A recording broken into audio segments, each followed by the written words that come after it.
ninkaygu wuxuu i furay 3 jeer oo kala duwan markaan ehelkii u sheegay inuu i furay 3 jeer oo kala duwanna wuuba inkiray oo wuxuu yiri ma furin ehelkiina waxay dhaheen ninku kuma furin ee reerkaaga hayso sidii baan ku noqday ilaahay baan baryaa inuu xaqa tuso sheekhow maxaa ii xal ah oo aan ku sameeyaa ninkaas beenaalaha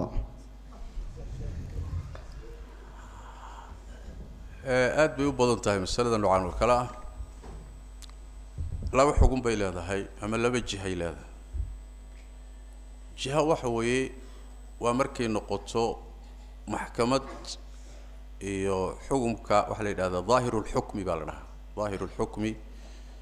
maxkamad iyo kala saarid iyo markay noqoto waxaa la qabanayaa ninka hadalkiisa laano al-aslu baqaa'u nikah wa isagu wuxuu sheeganayaa inuu nikaaxi wali jiro iyaduna waxay sheeganaysaa inuu nikaaxi meesha ka baxay al-aslu baqaa'u nikah wa qowlkiisa marka asal ah asalkii ku fadhiya maxkamaddu marka hadalkiisa qaban بعض أهل العلم وحيليهين داربا لوغو دريو القول قوله مع يمينه وإن لا داريو لأن خصومة ماشى تمد خصومة ذا النبي صلى الله عليه وسلم البينة على المدعي حاسكا شيغانا يسمركا إن لفري عدين كيان بالليه عدين تما هي سوما واليمين على من أنكر إساقا لا دارينا يا مركا بعض أهل العلم بقى إن لا دارينا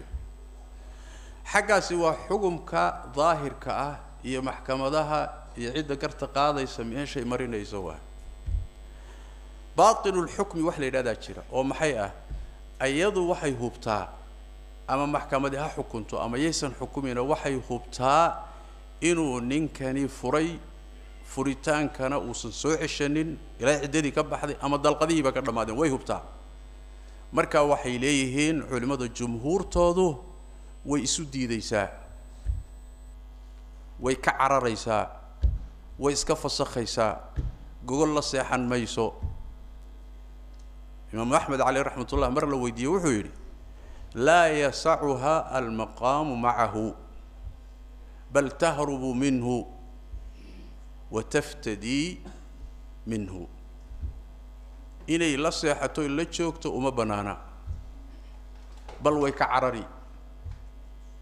wayna madax furan oo madaxeeday furan khuluc iyo wixii la mid haday waayana way iska fasaqi si u uga baxsan marka inay xaas u noqoto xaraam maxaa la qabanayaa marka yaqiintay haysay baa la qabanayaa marka isagu wuu inkiri laakiin iyadu way yaqiinsantahay inuu furay sooma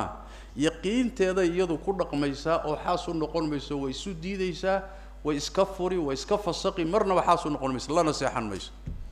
ayadu halkaas ay mari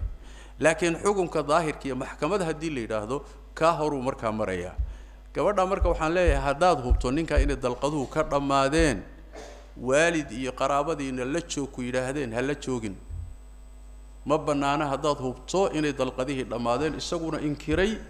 ma banaana inaad xaas u sii ahaato waa inaad ka tagto isu diido kadibna saad uga lug bixi lahayd aad go'aankeeda qaadato insha Allah ta'ala wallahu a'lam